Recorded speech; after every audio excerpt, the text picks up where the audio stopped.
Entonces arrancamos con Jaime Lahoz, que es candidato, como ven ahí, con el número 3 por la Alianza Venceremos, partido que encabeza Ronald Atencio a la presidencia nacional. Has hablado que la Alianza Venceremos es una alianza de diversas agrupaciones, ¿no? Incluye principalmente a las agrupaciones del campo popular. Y dentro de estas agrupaciones, yo te he escuchado que tú incluyes a las organizaciones progresistas. La pregunta acá concreta es, ¿tú realmente crees que las organizaciones progresistas, que las ideas progres, como se le dice comúnmente, son realmente populares?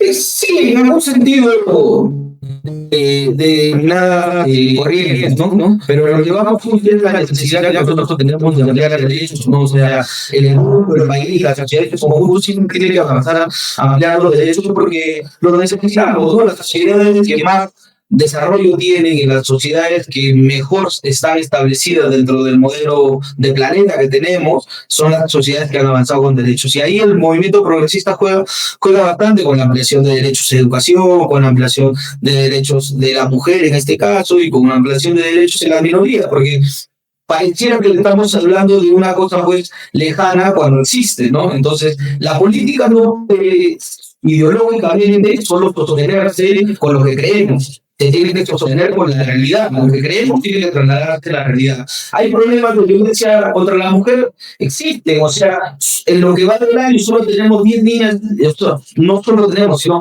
en lo que va del año, en tan poco tiempo ya tenemos 10 casos de niñas violadas, o sea, y los casos de violencia que se acrecentan, o sea, es un problema real. Los políticos le damos solución o nos tapamos los ojos. Esto es lo que nuestra ideología debe resolver, ¿no? Dar solución al problema real existente o nos tapamos los ojos. Entonces ahí el progresismo también suma al campo popular porque permite ampliar ese tipo de discusiones y avanzar. Mira, yo creo que son temas que definitivamente hay que resolver, lo que has tocado, pero yo discreparía mucho en ponerle la etiqueta de popular a las agrupaciones y las ideas progresistas, porque tú sabes perfectamente que las ideas progresistas no nacen ni en Puno ni en Ayacucho, sino que nacen en las universidades más caras del mundo, en los estados más pitucos de los Estados Unidos, como California, por ejemplo. De hecho, yo le digo a la gente que se hace el experimento de irse, por decir algo, para no hablar de provincias, hablamos en Lima, si quieres, de irse a Villa El Salvador y a Puente Piedra y preguntarle a la gente si está de acuerdo con la terminación del embarazo, con la ideología de género, y luego se va a Miraflores y a Barranco a hacer la misma pregunta, yo te aseguro que en ambos casos va a ser una minoría de gente la que está de acuerdo, pero les garantizo que mayor cantidad de gente dentro de esa minoría va a estar de acuerdo en Miraflores que en Puente Piedra y en Barranco que en Villa El Salvador, porque realmente las ideas progresistas en el Perú no son nada populares, hermano. Verdaderamente. No, es mayoritaria. Tienes toda la razón en ese sentido. Tienes toda la razón en ese sentido, pero que tengamos a que las ideas no sean populares en el sentido de que sean masivas, no quiere decir que el problema concreto existe. O sea, por ejemplo, un tema que siempre se discute, siempre se plantea es el tema del aborto. Según las cifras del ministerio, tenemos casi medio millón de mujeres o medio millón de abortos al año.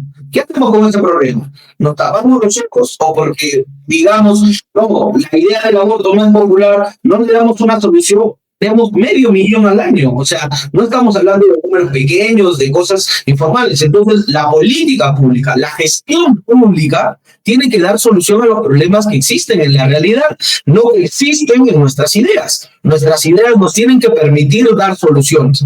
Por ejemplo, nosotros lo que decimos en ese sentido, programáticamente tenemos que los abortos, como el caso de violaciones de niñas, se tiene que dar el aborto terapéutico y se tiene que dar el aborto que ponga en peligro la vida de la madre. Esta es nuestra realidad de gestión pública, ideológicamente nos permite darle, porque existe el problema. Ahora, la gente de derecha o la gente como Renovación, como el Fujimorismo, etcétera, que se quieren tapar los ojos y hacer que este problema no exista y que sigan muriendo mujeres, que sigan muriendo niños, que sigamos teniendo niñas violadas, expuestas, como lo hace la congresista Zombie, como si fueran trofeos, que tenían una actitud miserable ante las pobres niñas. Eso es un problema que hay que dar solución. Y si la gestión pública no da solución a esto, ¿quién lo va a dar? Entonces, a esto es lo que nos referimos. No es que sea popular de mayoritario, es que es popular porque el problema existe y hay que darle una solución al problema.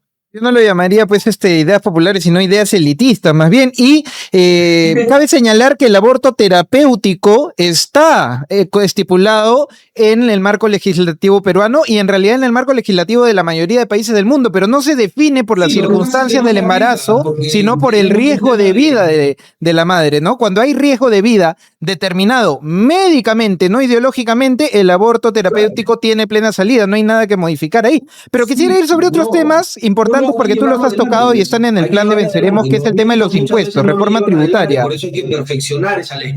Bueno, ok, la gente juzgará al respecto. Me interesa el tema que has tocado, entre otras cosas, de la reforma tributaria. ¿Tú quieres aumentar los impuestos, Jaime? Coméntanos, ¿quieres aumentar los impuestos? Es decir, que la gente de lo que gana honradamente trabajando le pague más dinero al Estado. ¿Cómo es Totalmente. eso? ¿En qué se sustenta tu tema de la reforma tributaria y aumentar los impuestos? Sí, primero que no es aumentarle los impuestos a la gente común corriente, ni al pequeño emprendedor, ni a los pequeños empresarios. Nosotros tenemos un problema de recaudación en la gran escala de la economía nacional. Tenemos un problema con las grandes empresas, con las grandes industrias. Primero, tenemos una presión tributaria de 14,2, de 14,4, cuando el promedio continental, ya ni siquiera hablando de Europa o de otras partes, el promedio latinoamericano está en 22%. O sea, nosotros estamos a un paso de convertirnos en un paraíso fiscal, ¿no? En un paraíso fiscal. Estamos muy cerquísima de convertirnos en eso si pasamos del 14 al 10, por ejemplo, o al 9, que es lo que se va avisorando en el sentido. Entonces tenemos que subir la presión. Después hay que poner impuestos a las grandes riquezas. En el país se necesita poner impuestos a las grandes riquezas como sucede en todo el mundo, a partir de un patrimonio de $500,000 al año y a partir de otros patrimonios ir incrementando el impuesto a la riqueza porque es generada por el trabajo de toda la gente, ¿no? Esa es una discusión filosófica que podemos tener importante porque tanto los liberales, y seguramente que tú adhieres a eso, creen que el empresario genera este valor y nosotros desde el movimiento popular y de la izquierda decimos que genera el valor es el trabajo. Entonces, si el trabajo genera el valor y la riqueza de esto, tiene que ser mejor distribuida. Y ese es un debate filosófico en el que siempre chocamos y vamos a chocar, ¿no? Pero el país sí está al borde de ser un paraíso fiscal porque no cobra lo suficientemente impuestos. Y lo segundo es quitar las exoneraciones tributarias que tienen grandes empresas, como por ejemplo las grandes agroexportadoras que tienen 2.000 millones de soles de temas tributarios que no se les cobra y a las grandes empresas que suman 27.000 millones de soles. Y le sumamos a eso el impuesto a las sobreganancias mineras, que este año ha sido casi de 70.000 millones de soles y que sin embargo no le pagan nada al Estado por los benditos contratos de estabilidad y ley generados a partir del fujimorismo y de la derecha de este país que los ha mantenido. O sea, las empresas mineras están ganando 70.000 millones de soles al año por el precio del oro se ha disparado, obviamente, y los dueños del recurso que somos nosotros, seguimos cobrándoles como si el oro costara al precio que se firmó el contrato, en algunos casos en 350 o $400 la onza. O sea, nosotros somos los únicos, discúlpame la palabra, tontos o brutos, que regalamos nuestros recursos naturales. Las agroexportadoras ganan casi 18.000 millones de soles al año, no necesitan las exoneraciones que tienen, y las grandes empresas del país todas se encuentran en azul, así que no necesitan tampoco las exoneraciones tributarias que tienen. Entonces, si tú sumas eso, para no perder en el tema minero, puedes poner un impuesto de 4 o 5% de los 70.000 millones, quitándole que te darán 8.000 o 9.000 millones al año, más los 27.000 millones de las grandes empresas, ya tienes casi 35.000 millones, más los 2.000 millones de las exportadoras tienen 37.000 millones de soles más al año para invertir en lo que el país necesita. Ahí tienes la inversión de vivienda, ahí tienes la inversión en salud, tienes la inversión en educación y la propuesta que nosotros tenemos, duplicar todos los programas sociales juntos, los programas para PCO65, etcétera, que son necesarios en este país porque tú y yo consideremos que con 350 soles cada 2 meses es imposible que alguien que le ha entregado trabajo a este país y que sostiene este país pueda vivir, ¿no? Entonces, ni siquiera estamos hablando de una cifra escandalosa, estamos diciendo vamos a duplicar eso de 350 a 700 soles, que es lo mínimo que podríamos hacer por la gente que ha sacado adelante el país. Hay observaciones. Lo primero que te quiero decir, yo no soy liberal. Nunca he considerado liberal. Yo creo que el valor lo genera el trabajador que pone su mano de obra con la infraestructura y la estrategia que le provee el empresario. Es ahí digamos, un equipo, si lo quieres decir de buena parte. Pero acá algunas cositas. Está probado en diversos estudios que las reformas que se hizo en el sector de agricultura permitió una subida tangible en los salarios reales de los trabajadores. Pero más allá de eso, yo te quiero hacer una pregunta. Porque he sabido, escúchame, Jaime. He sabido y cualquiera puede entrar al portal de consulta amigable del MEF y ver el porcentaje de avance del presupuesto público nacional. Cualquiera que vea los últimos 5 años, nunca se ha llegado ni siquiera al 89% de ejecución. Eso quiere decir que hay miles de millones de soles que se devuelven al presupuesto público. Si no me falla el cálculo, alrededor de 27.000 millones de soles en promedio cada año. Con lo cual, en un par de años tienes cubierto, por ejemplo, y con sobra, tu proyecto de vivienda popular. La pregunta es clara. Si sobra dinero en el país que no lo saben utilizar, ¿para qué quieren más? ¿Para qué quieren esquilmarle a la gente el fruto de su trabajo vía impuestos si el dinero que ya tienen hoy no lo utilizan, Jaime? O sea, yo te doy 100, tú gastas 80, pero no. Quieres 140. Si de los 100 no pudiste usar los 100, ¿para qué me pides 140? Dame un 100% de ejecución y discutimos que me aumentes. ¿Cuál es el sentido de pedir más si lo que tienes hoy no lo gastas? Y de lo que gastas hoy, una buena parte se va en gollerías para la clase política, para un montón de burócratas que viven como reyes. Esa es una realidad que todos conocemos. Explícame eso. ¿Cuál es la lógica? Sí, bueno, primero, el tema de los salarios en las agroexportadoras, pareciera que sí. Lo que pasa es que no se dice la segunda parte. La segunda parte es que abusan de los contratos temporales. Casi el 70% de sus trabajadores están en contratos temporales, por lo tanto, esa subida de salario real que tú dices que tiene que ver con seguros, etcétera, no existe. Eso es mentira, eso es una media verdad. Hay que completar la verdad. Si estuvieran contratos estables, podríamos hablar de lo que tú dices, pero el 70% está con Estado con contratos temporales. Por lo tanto, al tener contratos temporales, no asumen los derechos que deberían tener y los gastos que sí deberían asumir los dueños de las grandes exportadoras. Ese es el primer punto. El segundo, que nosotros tengamos una mala ejecución no quiere decir que hay que cobrar más. Hay que redefinir, son dos problemas distintos. Hay que implementar un programa para tener la capacidad de ejecución, sí, pero esto también tiene que ver con la centralidad del presupuesto, porque aquí también hay otra media verdad. Los gobiernos regionales devuelven dinero, sí, los gobiernos regionales devuelven dinero, pero el 80%, entre el 75 y el 83% del presupuesto se queda en el Estado central. O sea, se queda en el Ejecutivo y se queda en los ministerios.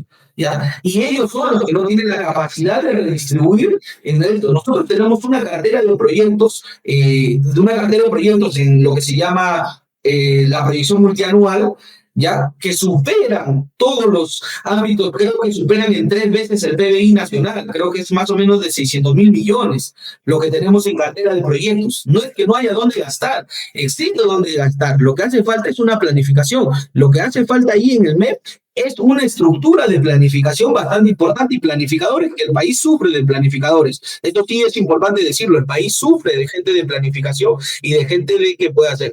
Es un problema a resolver con la universidad, con los profesionales, con tener programas de planificadores. Así como el BCR tiene programas de formación desde muy jóvenes a la gente que va a liderar el BCR desde el concurso que tienen en las universidades, nosotros necesitamos un programa de esa misma especialización para planificadores y lo que en términos coloquiales en la gestión pública dicen presupuestólogos. Necesitamos gente que sepa presupuestar, gente que sepa planificar y llevar a la realidad. Pero esto no incluye a la tercera parte del preguntar que nosotros vamos a cobrar más, porque lo que es incrementar la riqueza de unos y a la parte incrementamos la pobreza de otros. Y eso ya no lo decimos ni siquiera nosotros, no lo dice nadie, lo dice el Banco Mundial, lo dice la ONU, lo dice el Fondo Monetario Internacional, que los grandes ricos de los países y el planeta en general están concentrando casi el 90% de la riqueza en pocas manos.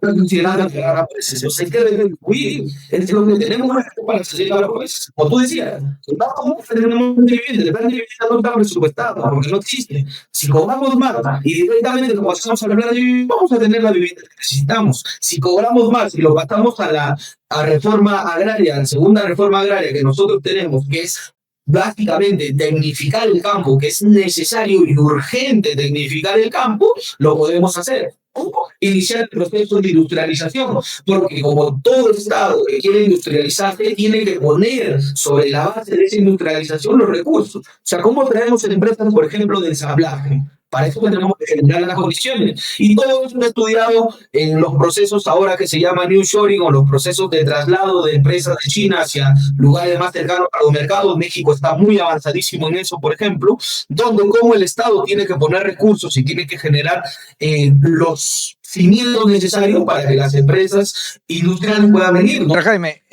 hay unas observaciones nuevamente, ¿ya? Los contratos temporales en el sector agricultura evidentemente existen porque la producción, y dependiendo del rubro al que se dediquen en la agricultura, no es como una empresa industrial, textil, que te puede producir todo el año. La producción tiene temporadas, tiene estacionalidad. Evidentemente los contratos se tienen que ajustar a esa naturaleza de ese negocio, pero yo no soy agrícola ni me interesa mucho profundizar ahí. El punto más importante es que acá es nuevamente lo que te dije, ¿no?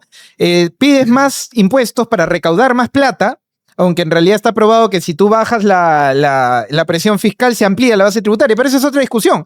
En realidad, ¿para qué más plata? ¿Para qué esquilmarle más plata de impuestos si, vuelvo y repito, la que tenemos no se utiliza? Tienes miles de millones, 20.000, 30.000 millones todos los años que podrían financiar tus programas sociales y se devuelven. Saca la plata de ahí y no esquilmemos más a la gente con impuestos. Pero me interesa el tema Petroperú, porque también lo has tocado bastante, y tú me dices que Petroperú, o has dicho que Petroperú beneficia a los pobres. ¿Tú realmente crees que Petroperú beneficia a los pobres? Cuéntame cómo así Petroperú beneficia a los pobres del país. Lo estamos viendo en este momento, ¿no? Lo estamos viendo en este momento. En este momento que tenemos la tragedia del gas de la empresa TGP, que es una empresa que nos ha dejado sin gas y que ha convertido toda la cadena de suministros, encareciéndola, no solo el gas, toda la cadena de suministro, y dejando a nuestros taxistas y mototaxistas sin la capacidad de sostenerse económicamente diario. Vemos como Rexol, Primas, otras empresas empiezan a subir sus precios, en algunos lugares ya han llegado sobre 10 soles, y Petroperú, los grifos que son asociados a Petroperú, siguen manteniendo el precio estable, y por eso se mantienen las colas. Entonces, Petroperú como empresa estratégica de seguridad energética sigue siendo lo más importante que tenemos como país, no solo para este momento, sino en cualquier otro momento. Siempre Petroperú ha tenido los precios más baratos o los grifos ligados a Petroperú, y es el único que penetra los sectores a donde a otras empresas no llegan. Por ejemplo, el tema de la selva peruana, el tema del oriente peruano, donde podemos mantener precios estables del suministro que tiene que ver con alimentación, gracias a la importancia que Petroperú tiene esa penetración. Entonces nosotros ahí somos firmes, nosotros vamos a mantener a Petroperú como una empresa de Estado, vamos a seguir llevándole el periodo de tecnificación que necesita, lo que se llama la unificación vertical, para darle y volver a hacer que Petroperú sea la empresa rentable que siempre ha sido, ¿no? Eso es lo que necesitamos. A ver, Petroperú le ha costado, y esto no sé si todo el mundo lo sabe, pero le ha costado al país no 1, ni 2, ni 3, sino 17.000 millones en los últimos 5 años. Un colegio emblemático te puede costar en promedio unos 60 millones, menos o un poco más si es en zonas alejadas, pero promedio 60 millones. Eso quiere decir que en 5 años, con el presupuesto que se le ha prácticamente regalado a Petroperú, si hubiesen podido construir 283 colegios emblemáticos con full equipamiento, estimado Jaime Lao. Sin embargo, se fue en Petroperú. ¿Cómo es que Petroperú me ayuda a los pobres, por favor, no? Y ojo, los grifos privados, el precio que le ponen es a partir del precio de Petroperú. Y hay que tener en cuenta también que para financiar eso que para mi gusto es una estafa de la refinería más moderna del país, Petroperú cobra alrededor de $1 por galón. $1 por galón que tienen que pagarle todos esos taxistas, todos esos mototaxistas, por la estafa que fue Petroperú con su finísima y modernísima refinería. Si no, costaría menos el galón. Y si no, sin haber dado esos salvatajes a Petroperú que se le siguen dando, que chorrean por miles de millones, pudiésemos podido construir 283 colegios de primerísimo nivel, pero Petroperú ayuda a los pobres, ¿no? Es que ese es un problema, pues. Ahora le estamos dando salvataje a la empresa TGP, financiando el gas. Seguramente se va a financiar algún bono para los taxistas, para los transportistas. O sea, estamos financiando una empresa privada, estamos salvando una empresa privada. Pero cuando se invierte, porque en Petroperú no se le ha dado un salvataje, lo que se ha hecho es invertir en una refinería y invertir en un proceso de modernización de Petroperú. como toda empresa hace. Los activos de Petroperú valen más de 17.000 millones que se le ha dado. Los activos de Petroperú son mucho más caros, en algunos casos creo llegan a los 30.000 millones. Y esto lo ha explicado bien Narváez hace mucho tiempo.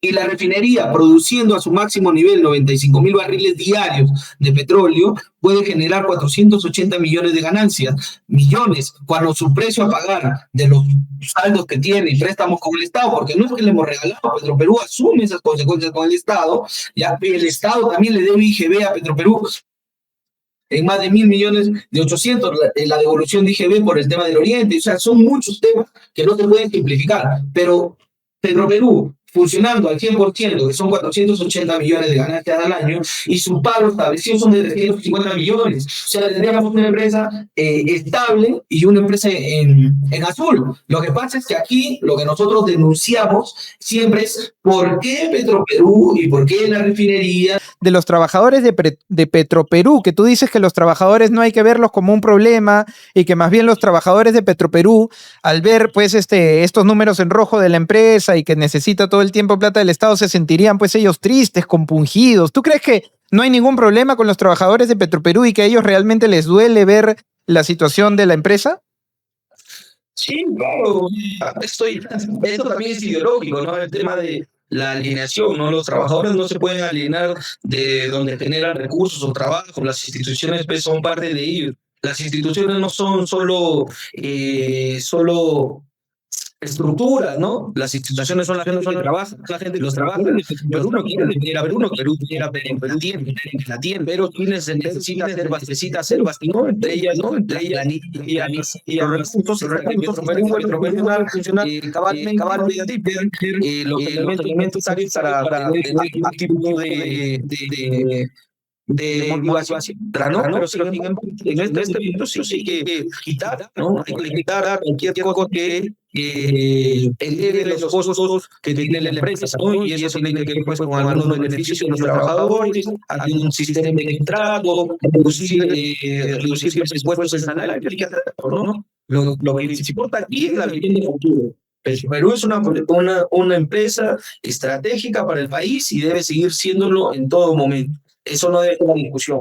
O cómo la reformamos, cómo la hacemos viable cada vez más, es la discusión que deberíamos tener todos los peruanos. Privatizar no es la solución, o en ningún momento privatizar es la solución en Petroperú, ¿no? Más allá de lo que digan y lo que digan la propaganda y los que quieren comprar, porque ese es otro rollo, ¿no? Petroperú está tan mal que los grandes planificadores y los grandes inversores la quieren comprar, ¿no? ¿No? O sea, está tan mal, Petroperú no sirve, no vale, la refinería no es nada, que la gente que tiene plata para invertir en el mundo dice, quiero comprar Petroperú, que por no sirve. O sea, son tan bobos, son tan ingenuos, son tan idiotas, o existe capacidad de hacerla rentable y de darle ganancias. ¿Cuál es? Lógico, porque existe la capacidad como Estado. La derecha que gobierna el pacto mafioso del Congreso y los mafiosos que gobiernan la quieren dinamizar y descuartizar, ¿ya? Porque sí existe la capacidad de hacerlo. En vez de concentrarnos en esa privatización, deberíamos concentrarnos en cómo hacemos que esto sea rentable y de cómo hacemos que sea una mejor empresa siempre. ¿Cómo hacemos que sea rentable, que esté fuera de las manos del Estado, Jaime? Porque vamos a hablar también del tema de las empresas estatales, pero hacer acá una acotación, porque los trabajadores en Petroperú, a diferencia del sector privado, y te lo digo yo que he trabajado en varias empresas del sector privado multinacionales, pues que algunos personajes le hincan el hígado, ¿no? Y les duele ver, ¿no? Cómo ganan esas empresas, no les dan todas las gollerías que tienen en Petroperú, te lo digo con conocimiento de causa. En Petroperú los burócratas viven como reyes cobrando 19 sueldos al año, Jaime. 19. No 12, no 13, no 14. 19. Tienen bonos por productividad en una empresa quebrada. En las empresas del sector privado sí hay bonos, pero cuando produces bien, cuando estás en azul, no cuando estás en rojo. Un asistente en Petroperú gana 9 lucas, Jaime. 9.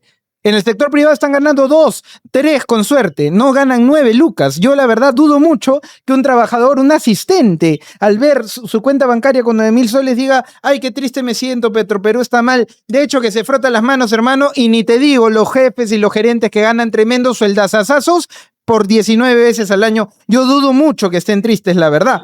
Pero vamos con el tema de las empresas estatales. Tú dices que es propaganda que el Perú no necesita empresas estatales. ¿Tú crees que el Perú sí necesita empresas estatales? Sí, primero para que no se quede en el aire, todo eso de Petroperú, los 19 sueldos, la inflación que existe en la planilla y todo eso tiene que reestructurarse, tiene que quitarse hasta que Petroperú vuelva a ser una empresa funcional. Nosotros no estamos diciendo lo contrario, nosotros estamos hablando del carácter de la empresa. Todo lo demás se tiene que ver en la integración vertical que existe como proyecto y que hay que volver a llevar adelante, ¿no? Nosotros estamos hablando en ese elemento. Todo lo demás hay que quitarlo, reestructurarlo, verlo, bajarlo, etcétera. O sea, hay que hacer ese elemento. Ya. Sobre las empresas estatales, sí, nosotros creemos que deben haber empresas estatales importantes porque nos permiten tener al mercado controlado, ¿no? Porque nosotros sí somos importantes de que el mercado se debe en algunas situaciones tener el control, porque si no se desbocan, ¿no? Si no hay un desbocamiento del mercado sobre la base de la gente, perjudicando a los más pobres en este caso, ¿no? Por lo tanto, nosotros ya tenemos empresas, tenemos hidroeléctricas, por ejemplo, en el oriente del país tenemos hidroeléctricas, empresas de luz, que son todas rentables, que más bien el Estado se apropia de sus utilidades y no les permite a ellas reinvertir y hacer crecer y desarrollar, que es un problema que hay que generar. Tenemos empresas también como el Banco de la Nación, generan 1.500 millones de utilidades al año en ganancias, ¿no? Tenemos empresas muy importantes como el BCR, por ejemplo, porque todo el mundo admira al BCR y cree que el BCR funciona desde otro lado, ¿no? Cuando el BCR, tú y yo sabemos eso, si el dólar sube, el BCR ingresa para que el dólar baje.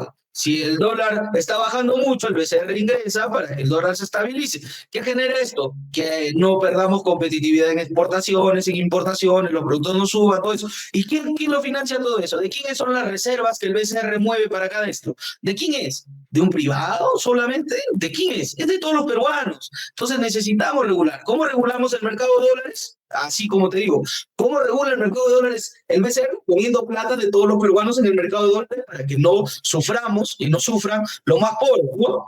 O tú te acordarás la miserable frase de Porky, que es un miserable, diciendo Julio Velarde no debe salir a comprar dólares para que el dólar suba a 6, 7 soles y los pobres se mueran de hambre y sepan lo que viene. Es miserable ese señor.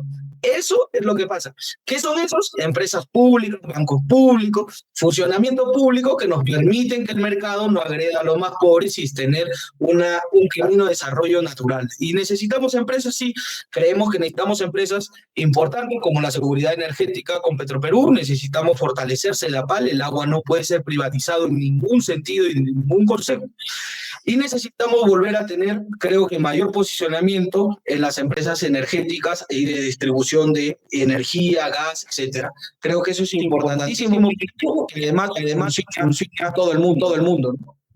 A ver, yo creo que no es un discurso propagandístico porque hay, si de algo hay abundante evidencia, es de que las empresas en el Perú estatales no funcionan ni han funcionado bien porque las excepciones que puedas nombrar, CIMA, o alguna otra por ahí, no hacen la regla, son precisamente excepciones, ¿no? Porque evidentemente han mencionado Sedapal, el pobre paga el agua más cara en este Perú y tenemos a Sedapal ahí. Todos hemos visto, además de Petroperú, de Sedapal, por ejemplo, la porquería con todos los problemas gravísimos que es Corpac, por ejemplo, y con el Velascato, con el gobierno dictatorial del militar Juan Velasco Alvarado, vimos que las empresas estatales dieron pérdidas multimillonarias sobre el final del gobierno revolucionario de las Fuerzas Armadas para 1979. Las pérdidas estaban en el orden de los 19.000 millones de dólares de aquella época, que traídos a valor presente, porque evidentemente en aquella época un dólar te compraba mucho más de lo que te compra hoy, estaríamos hablando de unos 80.000, 90.000 millones de dólares en pérdidas de las empresas estatales. Con Pescaperú, la gente del pueblo tuvo menos pescado que comer. Quienes tienen 50, 60 años para arriba se acordarán de la empresa estatal de telefonía. Es verdad, son datos empíricamente comprobables lo que estoy diciendo.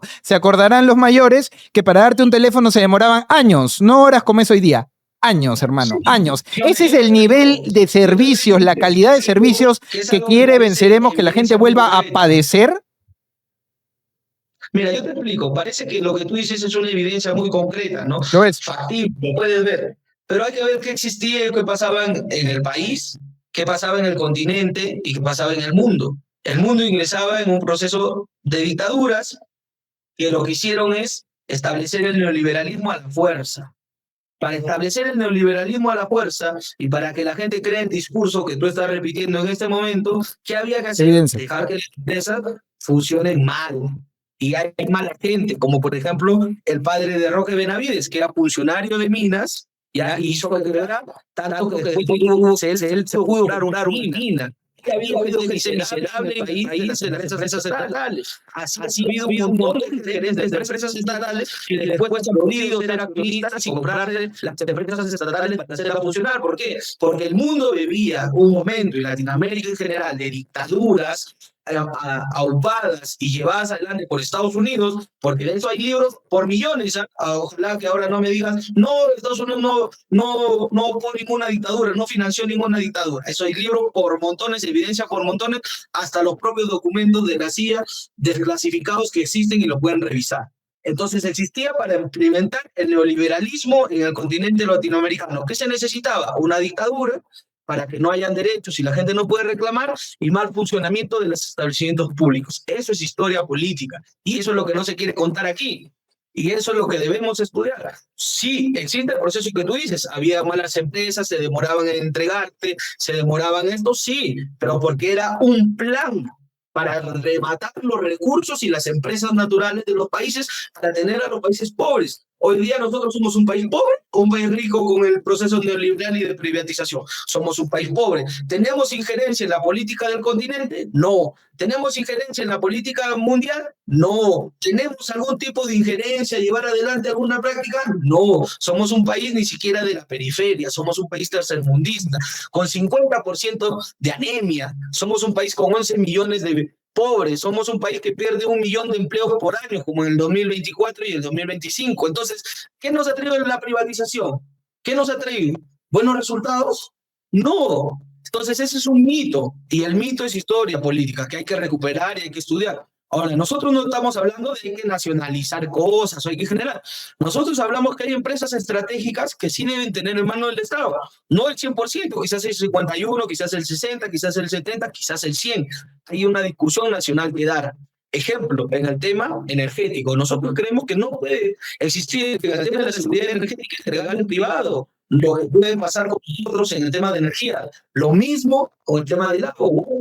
El agua es un bien escaso que va a faltar en el futuro. Por lo tanto, tiene que tener una planificación estatal para que pueda mantenernos todos con agua en el país. Lo mismo creemos que con las empresas de energía, con las empresas de gas, que son empresas importantes, lo mismo necesitamos una aerolínea nacional para tener competencia, porque la TAN, que es un monopolio prácticamente, te cobra lo que quiera. Tú que has bajado en avión, sabrás que te cobran lo que quiera, te dan como sea, no te resuelven ningún tipo de cosas. Si ellos se demoran, si ellos pierden el vuelo, etcétera, te tratan como quieran, porque es un monopolio, porque no tenemos competencia. Entonces necesitamos generar temas estratégicos. Creemos que una aerolínea es estratégica, creemos que la energía es estratégica, la segunda reforma agraria es estratégica para la seguridad alimentaria, porque hablamos de las agroexportadoras, pero el 80% de lo que consumimos tú y yo, lo que está en los supermercados y en los mercados, lo hace la empresa familiar o la agricultura familiar, que es la que está abandonada, la que tiene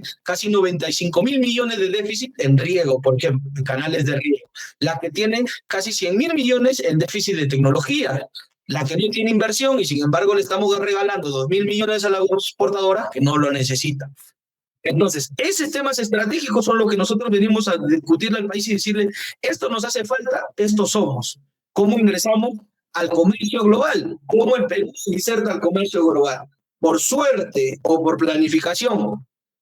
Dirá la historia política, hemos acertado con el puerto de Shanghái y podemos convertirnos en un hub portuario que pueda unificar el Pacífico con el Atlántico mediante los ferrocarriles que está proyectando Brasil, el Cruzeiro do Sur.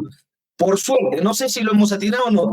¿Cómo ingresamos y cómo nos volvemos potencia en eso? Necesitamos ferrocarriles, necesitamos empresas de ensamblaje, necesitamos industrialización, y para todo eso, ¿qué necesitamos? Financiamiento. ¿Y de dónde va a venir el financiamiento? De cobrar los impuestos que no se cobran y de aumentar la presión tributaria a las grandes empresas que hoy día no están pagando. O sea, básicamente es eso. Nuestro programa es un programa de redistribución de las riquezas para ampliar nuestra proyección social y para ampliar nuestro ingreso al comercio mundial.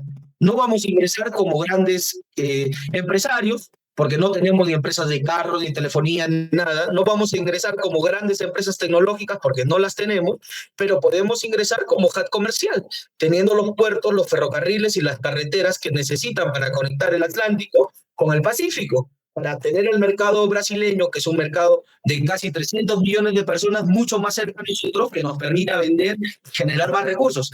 Ese es el planteamiento de la izquierda peruana hoy, es un planteamiento súper moderno, es un planteamiento que la derecha no lo tiene, que la derecha conservadora, miserable, empobrecedora, ni siquiera ve el país. Ellos sí quieren seguir vendiendo piedras, rocas, seguir siendo agencias de viaje para turismo, que es importante, pero que no va a solucionar los problemas de pobreza que tiene el país, o siendo simplemente un país de servicios, que es lo que somos, un país de servicios. A ver, nosotros decimos, la izquierda dice, vamos a convertirnos en un país industrial. A ver, mira, varios puntos ya para puntualizar. Primero, mejor que subir los impuestos para financiar todas esas cosas, como te dije hace un rato, es ejecutar el presupuesto, que no lo ejecutan porque se devuelven decenas de miles de millones todos los años, información pública que cualquiera quiere comprobar. Ahora, para puntualizar una cosa, tú dices que las empresas estatales durante el gobierno revolucionario, ¿no?, la dictadura de las Fuerzas Armadas, que la izquierda aplaude, por lo menos en su mayoría, las empresas se gestionaron mal, no porque hubo una mala gestión, sino porque el proyecto neoliberal de los Estados Unidos prácticamente que la forzó a eso. Dicho sea de paso, yo me opongo y siempre me he opuesto a la geopolítica como la ha manejado Estados Unidos, dicho sea de paso. Pero entonces ahí tendríamos una de dos opciones.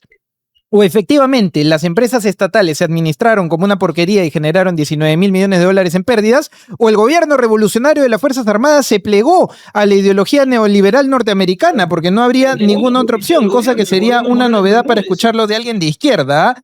Y sobre la pérdida de empleo que tú me dijiste, la mayor pérdida de empleo la vimos con el gobierno de Vizcarra, cuando impuso el Estado las cuarentenas leoninas que hicieron perder empleo, que hicieron aumentar la informalidad y que hicieron que la pobreza aumente de 20% a 30%. 20% que se había bajado desde el 55% que se encontró a fines de la década de los 80. Cuando abundaba, no, esos son datos del BCR, cualquiera los puede comprobar, estoy diciendo una verdad objetiva, empíricamente verificable, Jaime. No digas que no. 55% de pobreza se bajó después de las privatizaciones y de la Constitución del 93 a 20% y subió a 30% con Vizcarra. Datos, hermano, empíricamente comprobables del Estado ese que quieres agrandar. Ese Estado nos da esos datos, hermanito. No, ese es un dato enojadizo. Mira, empecemos. Es real. Por el, de las Fuerzas Armadas Revolucionarias al momento. Tú confundes Velasco con Morales Bermúdez, son dos cosas distintas. ¿Ah? El periodo de Velasco es un periodo corto de 4 años. Morales que también tuvo pérdidas millonarias las empresas. Es lo que termina haciendo todo lo que tú dices. Y es, sí estuvo alineado con Estados Unidos, es parte de la estrategia de Estados Unidos, Morales Bermúdez, Pinochet y todos los otros dictadores de Centroamérica para abajo. Así que no hay que confundir eso. El gobierno de las Fuerzas Revolucionarias tiene dos momentos que siempre lo quieren unificar, como si Morales Bermúdez fuera lo mismo que Velasco, y totalmente. Morales Bermúdez es un traidor, pues es un traidor, es un golpista y es el quien entregó todo el proceso que tú dices, en eso estamos de acuerdo. Segundo, con el tema este de la pobreza, el BCR lo que cuantifica en sus estudios es pobreza monetaria, y tú y yo estaremos de acuerdo que con $300 no es que dejemos de ser pobres, pero sin embargo se considera que a partir de los $300 ya no somos pobres, por eso se baja de 50 a esto. Nosotros tenemos 80% de informalidad, y de ese 80% de informalidad, por lo menos los 3/5 partes deben ser pobres, y eso no se está midiendo porque no se mide la pobreza real. Y hay que medir la pobreza real, no la pobreza monetaria. La pobreza monetaria te da un índice estimado que ni siquiera logra alcanzar. Por ejemplo, datos del Banco del BCR y del Ministerio de Economía, ambos dicen que la canasta familiar está en 1.816 soles en este momento. Sin embargo, el sueldo mínimo es de 1.150, ¿no? El 1.130. Entonces, ¿cuánto estamos por debajo de la canasta familiar? O sea, lo que nos permitiría comer, pagar la casa y pagar la luz. ¿Por cuánto estamos hablando? 800 soles. O sea, por 700 soles seguidos. Con la vez del BCR, si la canasta está en 1.800, hemos comenzado con 1.20. Estamos. Entonces, la pobreza monetaria no puede ser calculada. Hay que ver la pobreza en las duplicidades que tiene. Pobreza monetaria, uno, acceso a servicios, tema de vivienda, etcétera. Y ese 20% del cual se ufana crecería al 50-60%. Estamos seguros haciendo un estudio muy serio sobre ese caso. Que hay que hacerlo. Eso es lo que pasa en el país, que hay estudios que son antojadizos. O sea, no discutamos la pobreza monetaria, hay que discutir las multiformas de la pobreza, que el Fondo Monetario Internacional ya lo recomienda. El Fondo Monetario Internacional, en el informe del 2023 post pandemia, dice que hay que subir impuestos, dice que hay que recuperar empresas, dice todo eso, y es el tótem del neoliberalismo global. Ni siquiera a sus tótem le quieren hacer caso. Bueno, pues acá lo que nosotros tenemos son mafiosos, delincuentes y brutos, ¿no? Pero ni siquiera la gente capacitada del Banco Mundial, derecha, capacitada, global, le pueden hacer caso. Y el informe dice más o menos lo que nosotros estamos alineando, porque el país tiene que salir de donde nos encontramos. Y eso tiene que ser con redistribución de la riqueza. Y para distribuir la riqueza hay que quitarle las exoneraciones tributarias a las que tienen. Hay que generarlo primero. A ver, Jaime, para ir sobre otros temas, solo unas observaciones acá y hay otros temas bien interesantes que quiero tocar que tú has hablado, ¿ya? Para puntualizar muy rápido, ¿eh? También el gobierno de Juan Velasco Alvarado dio pérdidas multimillonarias, alrededor de 2.000 millones de dólares de aquella época, dato nuevamente verificable que a la fecha serían 8.000, 9.000 millones de dólares de pérdidas en el gobierno de Juan Velasco Alvarado.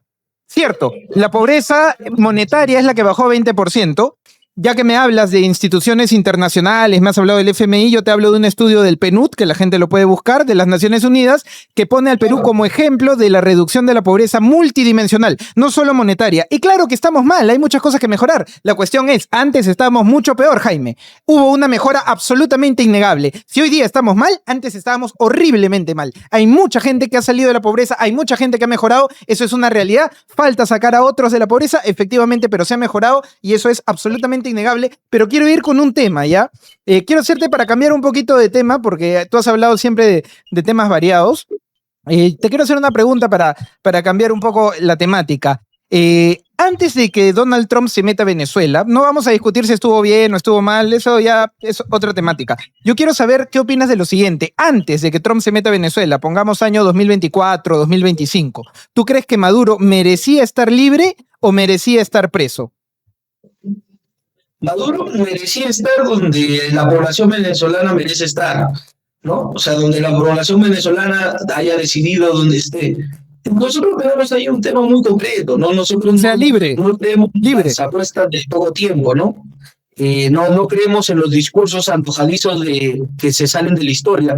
Por ejemplo, tú sabes que era el punto fijo venezolano y el acuerdo entre la ADECO y del COPEI, 50 años que mantenieron casi el 80% de la pobreza en Venezuela, y alguien decía algo sobre eso, sobre el punto fijo, cómo se repartía el gobierno ADECO, copellanos, uno y otro. Pero escúchame, Jaime, pero no me va a dar la respuesta porque ha sido una cosa concreta y yo creo que tú...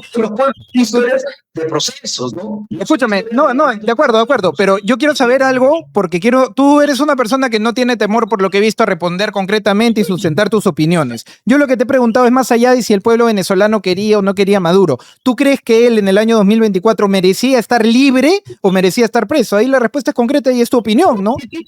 ¿Por qué debería estar preso?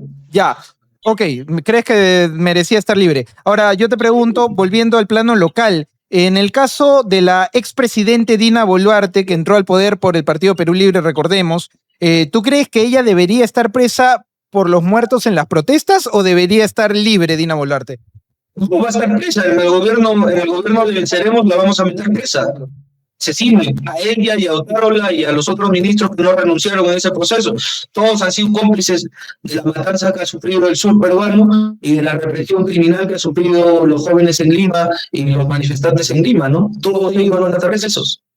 O sea, deberían estar presas no solamente Dina Boluarte, sino entiendo también el ministro del Interior, todos los que tú consideras, ministro de Defensa, ¿no? Todos los que de alguna manera consideras tú políticamente responsables por la represión de las protestas, ¿verdad? De 2022-2023. Por favor. Creo que vamos a sacar unas imágenes.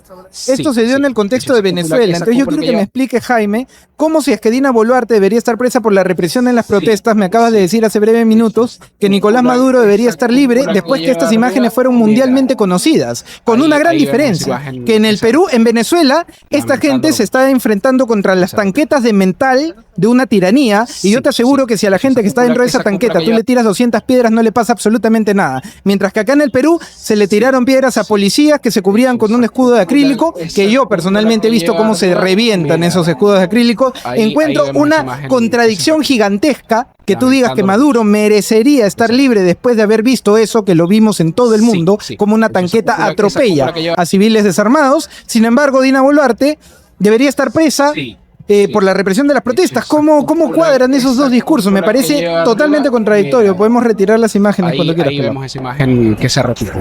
Yo te podría poner otras imágenes de cómo se quemaron escuelas, cómo se quemaron colegios, se metió esa cúpula que lleva del interior, cómo se quemó la fiscalía. También en las protestas se quemaron todo eso que dices. Sí.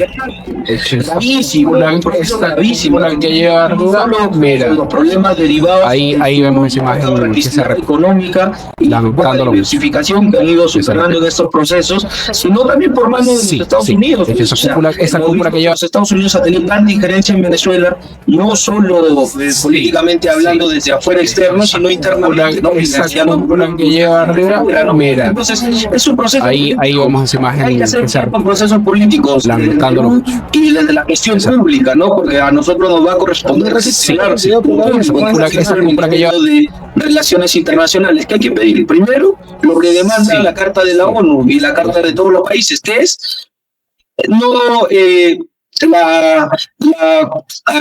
me fue el término, la autodeterminación de los pueblos, ¿no? Que cada pueblo tiene derecho a llevar sus propios procesos políticos internos y resolverlos internamente, y que los estados externos no puedan tener injerencia en ello. Y eso es lo que hay que llevar desde la gestión política. Hay que parar a Estados Unidos y su injerencia en los países. Hay que parar las injerencias de todos nosotros, porque tú me pones esa represión, yo te pediría que pongas represiones en los países árabes, o el tema de la esclavitud en Qatar para la construcción de los estadios para el mundial anterior, o que pongas la represión europea, alemana, la francesa, por ejemplo, no que pongas la represión americana, que es brutal, ¿no? Donde matan a la gente, etcétera. Entonces, ¿qué hacemos con todo eso? ¿Condenamos todo eso? ¿O como país? ¿Qué nos toca como país? Yo condeno todo eso, condeno la represión iraní, condeno el accionar sionista, condeno el accionar de los gringos, yo condeno todo, pero igual, hermano, porque quiero ser neutral y objetivo. Pero a ver, una pregunta, Jaime, porque es importante contextualizar. Yo cómo sé dónde se estipulan los delitos en el Perú. Yo cómo sé que no puedo tomarme un litro de ron y salir manejando a 150 kilómetros por hora mi carro porque voy a acabar preso. ¿Dónde dice que las cosas son o no son delitos? ¿Dónde está eso estipulado? En el Código Civil, en el Código Procesal. En el Código Penal, ¿no? Claro. Ya, ahora yo te pregunto, ¿tú consideras, porque yo te he escuchado también hablar de lo que tú llamas tus hermanos luchadores sociales, ¿no? Que muchos de ellos están presos por su participación en diversas protestas. Yo te pregunto, por ejemplo, ¿tú consideras que las acciones que han cometido estos llamados luchadores sociales, como los llamas tú y la gente de Venceremos y otros partidos, por ejemplo, el bloqueo de carreteras, ¿no? Entre otro tipo de acciones que han tomado ellos, ¿es una forma legítima de protesta para ti? Claro que sí, claro que sí. ¿Cómo crees que un pueblo fijado de Lima, donde está la centralidad de las instituciones, donde funcionan el 100% de las instituciones, se va a hacer escuchar si no hace un acto de fuerza, en este caso, como bloquear una carretera para que sea escuchado y viabilizado su problema? ¿Cómo crees que las familias de Toromocho contaminadas pudieron hacerse ver? ¿Cómo crees que las familias de la cuenca Yayimayo en Puno van a poderse hacerse notar toda la contaminación generada por la minera Aruntami en la cuenca del Yayimayo en Melgar en Puno? ¿Cómo crees que se van a hacer notar? ¿Cómo? Y es una coalición de derechos, y según nuestra Constitución, los derechos políticos o los delitos políticos deben ser medidos de otra forma. Una protesta es un hecho político y debe ser medido desde un hecho político y visto como un hecho político. Eso es lo que nuestro sistema legal no quiere dar. Nuestro sistema legal quiere criminalizar todo, está hecho para criminalizar todo desde la protesta popular, que es un derecho consagrado en la Constitución.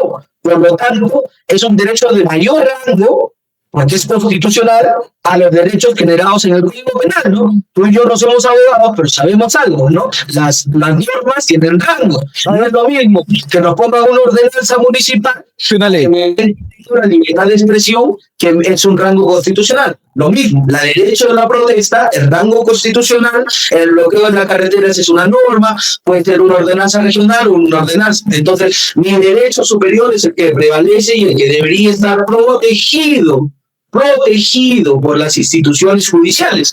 Por eso es que nosotros hablamos de luchadores sociales criminalizados y encarcelados, a los que hay que evaluar ese proceso. A ver, No solo de ellos, estamos hablando de gente muy conocida, como desde, les vamos a dar libertad al compañero Pedro Castillo, Betsy Chávez, Aníbal Torres, Walter Adubiri, a Guillermo Bermejo, y también a los que han participado en las propuestas, en las protestas, desde el Baguazo hasta Barrio Chino y Virú últimamente, y a los ronderos que por hacer lo que la norma le dice, el derecho constitucional, que resguarda su proceso de justicia comunal, también se los encarcela por la justicia común. Entonces, esos procesos hay que revisarlos en el Perú, porque para nosotros esos procesos son procesos de amedrentamiento político, son procesos de supeditación política de unos a otros, ¿no? Porque mi derecho a la protesta está protegido constitucionalmente y el derecho a la carretera no. a ver, el derecho a la protesta como tal, así específicamente no aparece en la Constitución, sino que es la combinación de dos derechos, la libertad de reunión con la libertad de expresión, no la libertad de tirar piedras. Y de hecho tú me has dicho hace un rato que el Código Penal es lo que tipifica lo que es delito o no, y es el Tribunal Constitucional el encargado de decir si alguna ley de menor rango va en contra de la Constitución o no. Están totalmente aceptados y son formales en el Perú. El artículo 283 lo puede corroborar cualquiera. El que entorpece el funcionamiento del transporte, penas de 4 a 6 años de cárcel. Si además atenta contra la integridad física o daña la propiedad pública o privada, 6 a 8 años. Si se daña infraestructura esencial, 8 a 10 años. Artículo 315, disturbios, penas de 6 a 8 años de cárcel. Si causa lesiones graves, 12 años. Colaboración con disturbios, de 4 a 6 años de cárcel. Violencia contra la autoridad en forma agravada, artículo 367,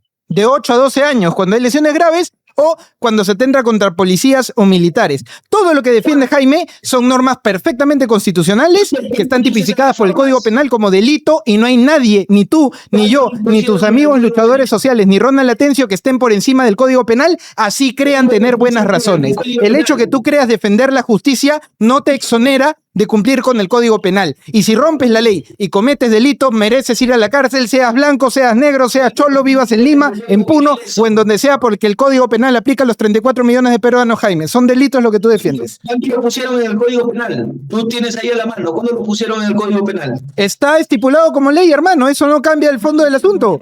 Tú te tienes que ajustar al Código Penal, te guste o no te guste la forma. Eso es una falacia de Génesis. Tú eres filósofo y lo sabes, que es una falacia de Génesis. Está en el Código Penal y no está declarado inconstitucional. Ergo, tú y yo lo tenemos que cumplir, nos guste o no. Tú no puedes separar esto del escenario político donde nos encontramos. Sí puedo. Porque si se eso del escenario político donde nos encontramos, estamos hablando de un hombre de paca. No. El escenario político que nos encontramos es un escenario de crisis política y de represión por parte de las mafias y la derecha. Y esa represión también ha sido estipulada en el Código Penal para seguir reprimiendo, a la par que han hecho leyes para beneficiarse, como todas las leyes pro crimen, la ley de Soto, la ley que hoy día le permite a la señora acá estar libre, la ley que le permite a Cerrón estar libre, la ley que le permite al asesino de Urresti estar libre. O sea, a la par que han hecho eso, a la par que han complejizado y apuntado contra las reformas que el pueblo tenía y la libertad de protesta que el pueblo tenía, a la par de eso han hecho leyes que benefician a las raterías, a las sinvergüencerías y a las mafias que tienen, porque estamos en un país que se encuentra en crisis política, en un país que nos encontramos inmersos y cada vez nos vamos para abajo y no se quiere dar una salida. Por eso nosotros hablamos de la salida constitucional. Tenemos que discutir constitucionalmente cómo ser un país viable, un país honesto, que proteja los derechos de los sectores sociales y que criminalice de verdad a los criminales y le ponga sanciones reales a los criminales. Necesitamos un país que vuelva a tener la separación de poderes. Necesitamos un país que le vuelva a dar al Ejecutivo, o terminar por zanjar la discusión si vamos a o le volvemos a dar al Ejecutivo los poderes que tenía, o pasamos a ser un país de Congreso, un país que tenga en el Congreso las decisiones ejecutivas y que se escoja de ahí a quien represente en el Ejecutivo, que tenga menor peso y seguramente solo grado de administración, como sucede en las democracias parlamentarias. Entonces tenemos que ingresar en ese país, porque ahorita estamos en un caos, estamos generados en una incertidumbre total, que lo que hacen es criminalizar al movimiento social y al movimiento popular con las leyes que tú has nombrado, pero no nombras las leyes que los benefician para que los mafiosos salgan libres, se queden con la plata, se queden con los recursos que han robado, que el Ministerio Público les entregue todo eso, etcétera. Entonces, hay que hablar del contexto político donde se encuentra el país. Y en ese contexto, las mafias y los partidos de derecha no tienen una salida. Pensemos y rola la atención, tenemos una salida para darle estabilidad y seguridad. Esa es la discusión que tenemos que dar. Porque si no, discutimos cada uno de los puntos como hecho aislado y parece que un problema es mejor que el otro. No, nosotros tenemos un grave problema de crisis institucional que hay que resolver para poder resolver todos los problemas hacia abajo. Que los mafiosos se vayan a la cárcel, Jaime, pero que también se vayan los tirapiedra, porque nada de lo que me has dicho quita que todos esos son delitos. Y yo te quiero hablar algo muy importante, porque yo tengo una curiosidad que me ha quedado a mí desde hace mucho tiempo. ¿Por qué la izquierda en general, cuando se queja de los muertos en el contexto de las protestas, nunca, jamás habla de los que murieron en los buses? 11 fallecidos, incluido 3 bebés que necesitaban llegar a los hospitales y que no pudieron porque los delincuentes, en mi opinión, perversos y malvados, bloquearon las carreteras, no los dejaron pasar, apedrearon a las ambulancias, lo hemos visto todos, y al final murieron 11 personas inocentes que no le tiraron ni una sola piedra a nadie, absolutamente a nadie. No he visto a un solo izquierdista pedir justicia, rasgarse las vestiduras e indignarse por ellos. ¿Por qué? A ver, contéstame por favor, Jaime. Yo estoy totalmente indignado, por eso nosotros desde Venceremos planteamos una comisión de la verdad de los hechos políticos sucedidos a partir de la caída del proceso derogativo y del golpe de Estado parlamentario. Nosotros planteamos una comisión de la verdad que se investigue. Recuerda tú algo que parece que también olvidas. Nosotros tenemos un grupo Terna creado para la delincuencia común, pero sin embargo, todos los informes de la policía y del Ministerio del Interior dicen que se usan en las marchas con ellos a los grupos Ternas. Que se investigue quién tiró la piedra, que se investigue. ¿Por qué no se investiga eso? Si tú y yo estamos indignados por los montes de los buses, por las ambulancias, por los niños, tú estás indignado por los que tiran piedra. Yo digo que los dirigentes sociales no tiran piedra. Tú dices que sí, investiguémoslo. ¿Y qué tal pasa? Como pasó cuando le sembraron, ¿te acuerdas tú en Tía María cómo le sembraron al dirigente? ¿Te acuerdas? Porque todos vimos ese video, todos sacaban de sus bolsillos los policías las piedras y los clowns y le metían a la mano del dirigente mientras se lo llevaba. ¿O no has visto ese video? ¿O vas a negar ese video? ¿O no has visto los videos de público cómo los policías botaban las motos? ¿Cómo les daban vueltas en las motos? ¿No hemos visto ese video? Hemos visto, pero entonces tiene que haber una comisión que investiguen. Si son los dirigentes sociales, que sean sancionados. Porque yo sí digo que los dirigentes sociales no cometen esos crímenes. Si son los dirigentes, que sean sancionados. Pero si son los policías, que tengan doble sanción del Estado y que se les pida disculpas al movimiento popular. Y eso vamos a hacer nosotros. Nosotros estamos proponiendo una comisión de la verdad para identificar todos esos problemas. Con nosotros no va a caer muerto bueno o muerto malo. Discúlpame, seguramente te has topado con alguna otro progresista, alguna gente que tiene ese nivel. No, nosotros vamos a la investigación. Si el movimiento popular tiene la culpa, que se les sancione. Pero si son los policías, que se les sancione 2 veces y que se le pida perdón al movimiento popular, porque lo que criminalizar la protesta sí debe ser un delito. Y en un país donde tenemos tantas falencias, en un país donde tenemos perruqueadores a mansalva, cualquier dirigente social es terrorista en este país. Dices algo, es terrorista, y nadie les dice nada. Lo pueden decir en medios de comunicación, lo pueden decir en periódicos, lo pueden decir en los dominicales, y basta y sobra, y entonces pasan a la libre. Y no hay una ley contra los terroristas debería haber. Porque si tú le sabes un terrorista, tienen que probar que es terrorista. Y sin embargo, en este país se acostumbrado a denunciar, a decir, llamar terroristas, a hacer lo que vean los luchadores sociales y no a investigar. Y eso es lo que es. Nosotros estamos totalmente de acuerdo contigo. Y yo estoy totalmente de acuerdo. Investigar. Si es un dirigente social, que cumple la intención que debe, pero si es un policía, si es un técnico, si es alguien de inteligencia, que se condene 2 veces y se le pida perdón al movimiento social. Si es un policía el que comete delitos, yo estoy de acuerdo que se le condene 2 veces porque debería ser un agravante, pero en lo que no estoy de acuerdo es que se quejen de la presencia de los ternas, porque ustedes se quejan de que se generaliza, se les acusa a todos por igual.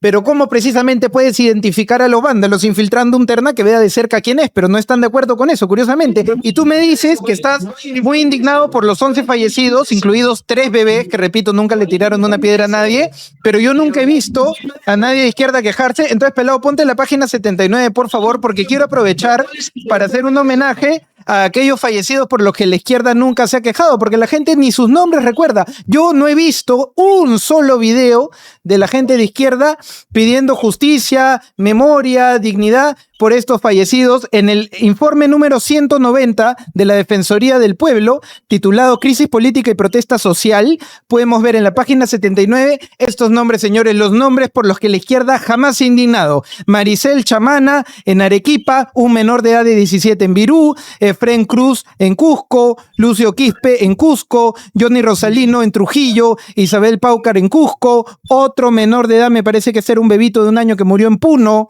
por culpa de los malvados que bloquearon las carreteras y no lo dejaron ir al hospital y tenía una infección estomacal, el pobre bebito. José Santos en San Martín, Julia Caguarpoma en Virú y otro bebito de 1 año en Cusco. Los muertos que nunca le han importado a la izquierda, porque me dices que te indigna mucho, pero yo ni a ti ni a ningún muerto los he visto rasgarse las vestiduras por esta gente absolutamente inocente que, repito, nunca le tiró una sola piedra a nadie, jamás. Yo te puedo decir, por ejemplo, que el tema de Virú, las organizaciones de derechos humanos estaban viendo el tema de Virú, y si estaba viendo el tema de Virú del joven de 17 años, ha estado viendo nosotros más. O sea, no, eso es mentira. Nosotros no apostamos ni muertos buenos, muertos malos, no. Todo lo que hay bueno, pues saquen su videíto, pues rájense las vestiduras, estimado Jaime. Nunca he visto, yo reto a la gente que me pase un video de alguien de izquierda diciendo, pobres estos muertos inocentes, hay que hacer justicia. Ni un video. Yo reto a cualquiera de tu público, de quien sea, que me muestre un video, uno solo, de la gente de izquierda rasgándose las vestiduras por estos muertos inocentes. Un video quiero ver, Jaime, no he visto ni uno solo. Siempre son los tirapiedras, los que están enfrentándose con la policía, ellos son los que generan la indignación. La gente inocente que no le tiró una piedra a nadie, que estaba en total paz queriendo ir al hospital y que los perversos bloqueadores de carreteras no dejaron pasar y ocasionaron su muerte, nunca han generado indignación en la izquierda. Ahí están sus nombres, señores, probablemente no los conocían. Las organizaciones sociales y de derechos humanos están viendo esos casos.